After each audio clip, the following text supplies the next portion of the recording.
Hello and welcome to Game Changer Coaching. I forgot to turn on my web captioner, so give me just a second.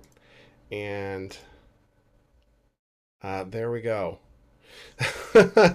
So, my name is Daniel Connor, and I'm the host of Game Changer, and I want to welcome you here to the audience. If this is your first time, you may be surprised that I just made a huge mistake. But this is live, it's unedited, and you get to see me at my most authentic. And that is the point.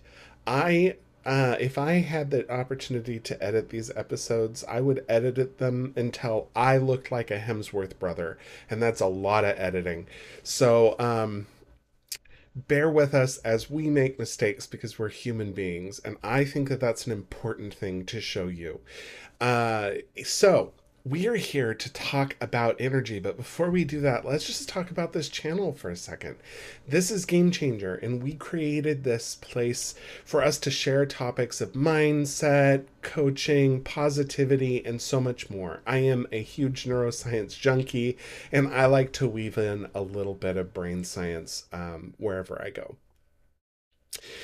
I am a coach. I'm certified. I'm a certified professional coach through IPEC, and I am a proud member of the International Coaching Federation, which holds the gold standard in ethics for coaching. Um, and my clients work with me because they're tired of feeling sick and tired, that they feel stuck. They feel like they want something more, but they might not necessarily know how to get there. So together we define what their ideal life looks like. And that is not my ideal life. My clients are the masters of their own reality. I'm not the master of your reality. I believe very strongly that you're going to be the best version of you that you could possibly be. That's not my job. My job is to be the best me that I can be. And part of that service is to just listen and be present and to hold some sacred space for my clients to work with me.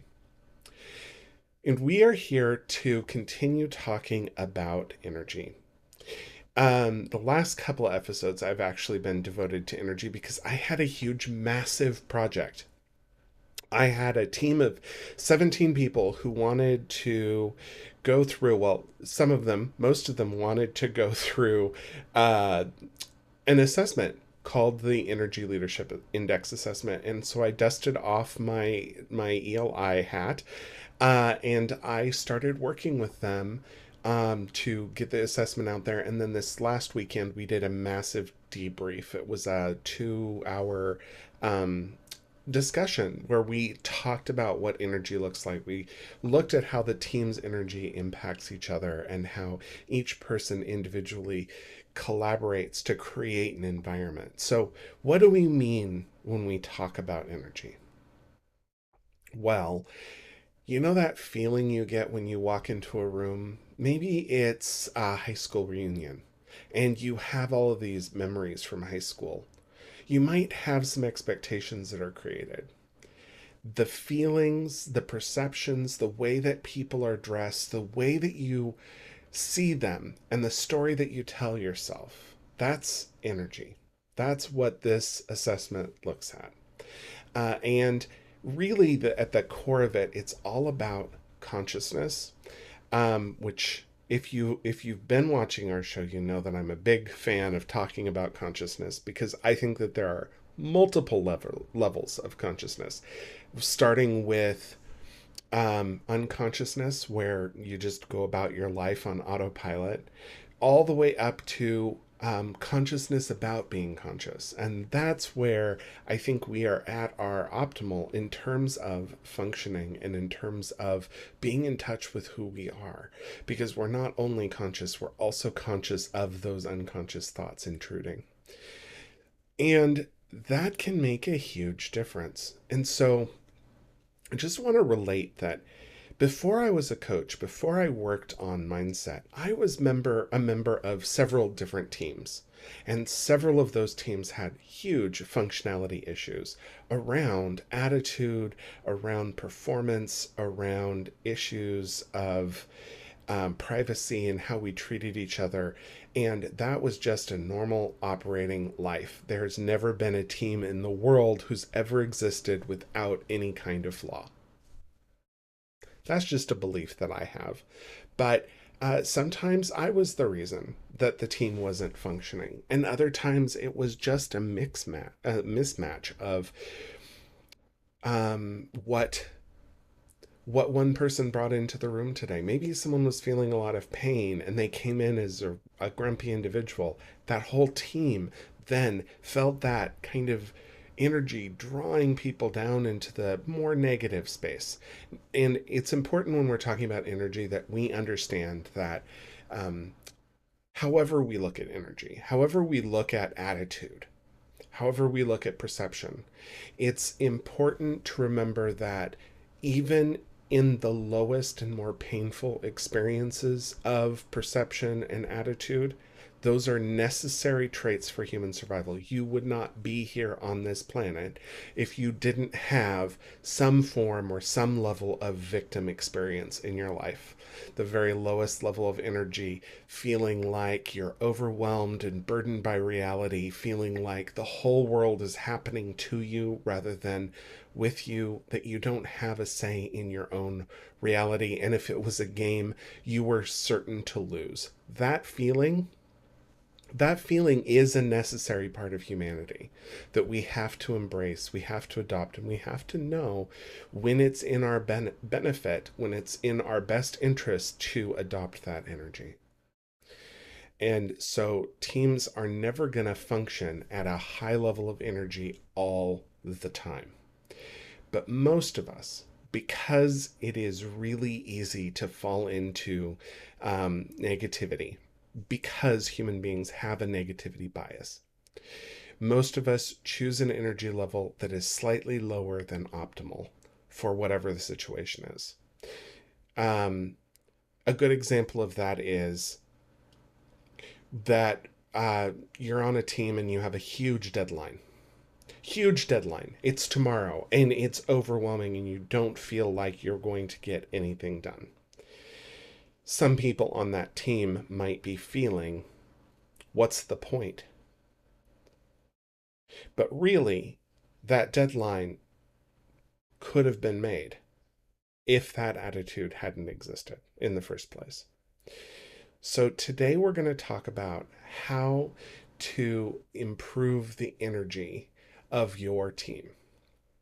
And that is what I was working on this weekend with my group of 17 people.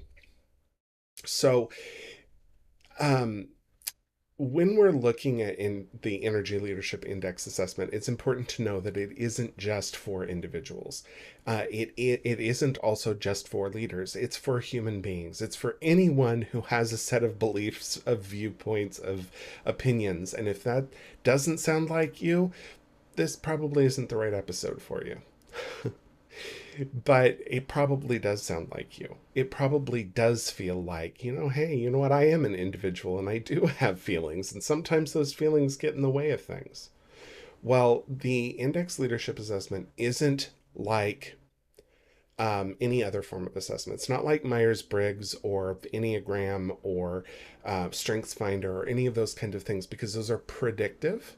In other words, you take the assessment and then they predict how your future behavior is going to be. In fact, the energy leadership assessment is just like taking a photograph of a scene and then deciding later to look at it really critically and decide what it is about that scene that you like and what you're going to carry forward. So when you take the energy leadership assessment, you're taking a snapshot of your attitude in a given day. And it's going to give you a whole outline of your energy, of your attitude, and it's going to break it down into 7 different layers, kind of based on a hierarchy of what those energies feel like. And this is all based on neuroscience. This is all based on how your hormones are interacting and kind of informing your system. So just quick look behind a quick peek underneath the hood, if you will. Uh, the um, the kind of lower forms of energy we call catabolic, and that means that they're energy levels that reduce they reduce the amount of awareness outside of yourself. So, victim, we talked about the victim earlier, and victim is a loaded term, right? When we talk about victim, that's something that we don't want. But there are times in your life where embracing that victim is truly powerful. When you're mourning someone that you've lost, when you've hurt yourself, or you're injured, or when you're sick and you need someone to help take care of you. Embracing that level of energy is appropriate, it's necessary, and it's necessary for survival. It does not feel good, and that's okay. It doesn't feel good because your body is designed to try to get through it and try to get over it and to try to overcome the thing that's causing stress. And so when we're looking at that energy level is associated with strong levels of cortisol, which is the stress hormone. You're under a lot of stress, you're under a lot of fear, and your body is saying, hey, we either need to freeze in place or run away. Those are the two options we have. We can't even fight at this energy level. The next energy level up is all about aggression, and that's the energy level where adrenaline kicks in. It's going to get stuff done, and it's going to get stuff done at the cost of other people. It sees the world through a lens of conflict. So when you're going up through these energy levels, you can kind of see how the hormones are interacting with them.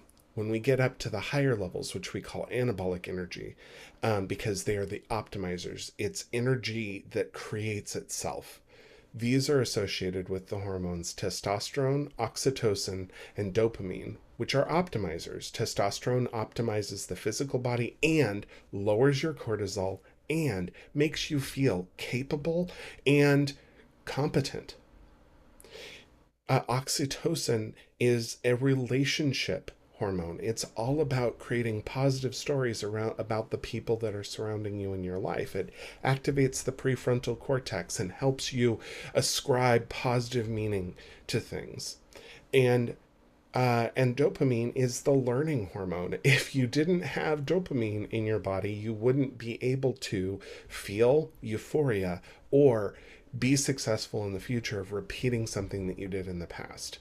That's what dopamine does, is it helps create neural pathways in your body, in your mind, so that you can recreate successes from the past. um, but did you know that you couldn't learn if you didn't also have cortisol? In 2020, they did a study where they discovered that if you blocked cortisol in people, they lost their short term memory, because cortisol is an important function in reducing the amount of space that our brain has taken up by something that didn't work. If something didn't work, cortisol is like the etch a sketch shaking it so that it erases the drawing that we created. Because that pathway didn't work, it frees us up to try a different one. So, all of these energy levels, all of the 7 levels that are measured by the ELI, because that's just the way that they put notches on the stick that they're using for measurement. All of those 7 levels are necessary for human beings, are tied to our biology and the way that we think, the way that we act, and optimize um, for specific situations. The victim energy, it doesn't feel great. It doesn't feel like you're getting anything done, but it does enable you to ask for help. And it enables other people to feel like they want to help you.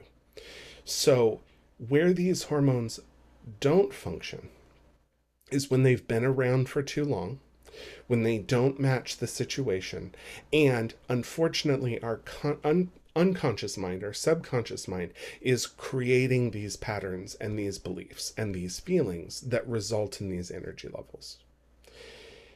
They don't always fit. And we're at a stage now in humanity, in our human lives, where we can do better. This is all about looking at how your energy level is impacting you, but also how your energy level is impacting those around you. When you learn about the energy leadership assessment, you learn about entrainment, which is where when one person's energy level doesn't match yours, you tend to balance each other out so that you kind of find an equilibrium of energy. That if someone is at that victim mindset and you're up here in positive land, they can be a downer and they can drag your energy down. Or if you're up here, they're down here, you could also try to cheer them and try to raise their energy level. And you may actually do that, but it may not feel like success because getting someone who's feeling like a victim to get to that state of anger where they're frustrated with you and they don't like the fact that you're making them feel a higher form of energy that can draw out some anger and frustration and resentment. And I've seen that in action in the ELI. And those work, the entrainment works because of mirroring neurons. In neuroscience, there are these neurons in your brain that fire when you see someone else expressing an emotion. If you see someone smiling, you know what that smile means because your body is actually going through a process of figuring out what you would be feeling if you made that face. And that can actually fire. So you actually have a superpower. I like to remind my clients that if you smile, then 10% of all of the people around you are also smiling back at you. And if you're in a room of 100 people, you're getting 100% return of investment on that smile. That energy isn't going away. It's coming back right at you. So consciousness really is the biggest tool that I sell for my clients. Consciousness around what our unconscious mind is doing is the biggest game changer I can think of. And so it is a perfectly fitting topic to talk about here on this show. Your perceptions of your surroundings on that unconscious level, it dictates your mood. It dictates how you learn about the situation, how open to learning about a situation you are, how available opportunities feel to you. Let me just say, let's say you're going for a job interview and they say, we're not going to hire you. A lot of people would look at that as a shut door. That, you know what, I can't get a job in that environment. They're not wrong. They're not wrong. But at a higher energy level, you see a lot of opportunity. You see the opportunity to learn from that interview process so that maybe next time you make a better impression. You see an opportunity to try for other jobs. You see an opportunity that, maybe there were some signs during the kinds of questions that they were asking that the environment wasn't the right one, that wasn't the right place for you to work. And at those higher energy levels, it motivates you to find another way. It fires the cortisol to erase the bad stuff, and it fires the dopamine to look for positive movement forward that you want to repeat. So your attitude matters. The attitude of the team that you work with also matters because it also impacts you. It can drag you down or lift you up. And there is nothing better at controlling human behavior than awareness. The moment that we become aware of what we're doing as human beings is the moment where we get to choose if we want to continue down that road or if we want to change direction and move down a different direction, down a different road. I hope that this inspires you to be more conscious of your attitude. And there are some simple tools that I can give you today that don't require any money, that don't require any coach, that don't require you to go outside. They're not going to be as effective as some of those other techniques. Just going to be honest here. In my opinion, in my professional opinion, hiring a coach, taking the ELI assessment, and having the coach work with you on that assessment is going to be the best way to make some significant gains. But if that is not at a stage where you are right now, the best thing that I can say to you is, or the best suggestion that I can make is to look at journaling. And don't look at journaling from a perspective of dear diary, I'm going to write this sentence and I'm never going to think about it again. This is an opportunity for you to look at what kinds of feelings that you're having today, what kinds of reasons that those feelings exist, and to decide whether or not at the end of the journal answer one question: did those emotions suit me, or were there better emotions that I could have chosen? Going down that road by yourself is totally possible. I before I became a coach, I discovered positive neuroscience and I started that process. I know that in 3 months you can overcome personal debt, you can start to lose weight, you can get a promotion at work, you can turn your life around from that victim mindset. Totally doable. Totally doable. I did it in 2011. But I also know as a coach that it is a lot easier to do if you have someone who's there to listen, who's there to help you reflect on what you said, what you want to do, and who is there to check you in on your own reality. That you said, hey, you told me in this coaching session that I want to get a promotion at work. How is this behavior working towards that goal? Just imagine having someone check you in on that. To stand at first base, clap you on, and say, okay, what are you going to do to get to second base? What are you going to get to third base? What are you going to do to get that home run? That's a service that I provide as a coach. Now, the energy leadership assessment is usually something that's separate from my coaching packages. But right now, if you hire me as a coach, I will include a free ELI assessment right alongside the normal package that you'd be purchasing. You'd be purchasing 10 coaching sessions with me plus the ELI session as a whole extra thing. It is a 20-minute assessment. It takes about 20 minutes. It could take longer if you really think about the answers, but I don't think that that's necessarily useful. I think that what just going with your gut instinct of what's coming up immediately when you answer those questions, really easy. It's 84 total questions. They are multiple choice, 5 answers, and there's no right or wrong answer. You are going to get your results and you won't like them. No one does, because we get really stressed out. We feel like I could have done better. This is obviously a test and I failed. And that's not how it works. This is an opportunity to look at that picture and decide what would suit me best? What would work best for me? And when we're looking at the team assessment, if multiple people take this assessment, I can go in and aggregate their answers and look at the energy of the team as a whole so that I can see that, you know what? A lot of that victim energy is showing up during times of stress. And the next time that stress comes up and you feel that victim energy come up, you're going to feel that awareness. You're going to realize, you know what?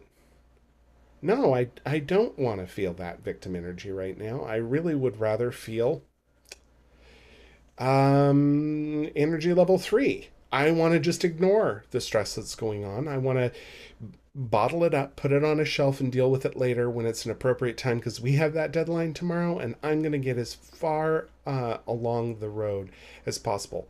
Maybe I won't get all the way to the end of that deadline, but I'm not going to get anywhere if I sit in that victim space.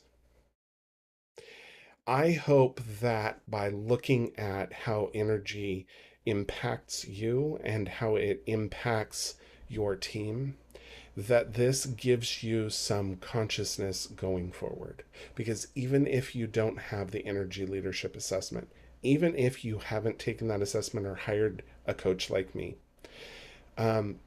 just thinking about what am I feeling right now can be a total game changer in terms of making a life for yourself where one day you get to look in the mirror and say, you know what? I'm pretty happy with what I see.